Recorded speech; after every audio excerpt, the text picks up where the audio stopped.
Le traitement est-il le même pour l'hyperthyroïdie?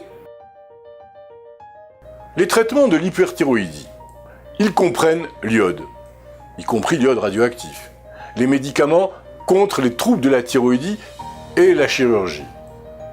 L'iode radioactif permet d'effectuer une destruction partielle de la thyroïde. Cette intervention suffit parfois à corriger l'hyperthyroïdie. Dans au moins 80% des cas, une seule dose d'iode radioactif suffit à guérir l'affection.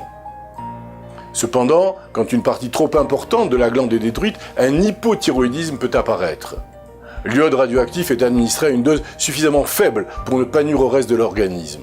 Sachez qu'il n'est jamais donné aux femmes enceintes parce qu'il pourrait détruire la thyroïde du fœtus en gestation. De plus fortes doses d'iode normale, qui ne détruit pas la thyroïde, aident à bloquer la libération des hormones thyroïdiennes. Il est employé dans le traitement d'urgence de la cride stéréotoxique et pour diminuer la production excessive d'hormones thyroïdiennes avant une intervention chirurgicale.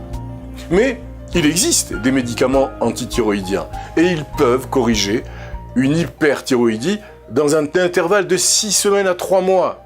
Ces médicaments vont provoquer une diminution de la production de ces nouvelles hormones thyroïdiennes par la glande thyroïde. Les plus fortes doses agiront plus rapidement, mais elles sont susceptibles de provoquer des effets secondaires, notamment des éruptions cutanées, de la nausée, voire une perte du sens de goût, ou bien parfois des problèmes hépatiques, et rarement une réduction de la production cellulaire par la moelle osseuse.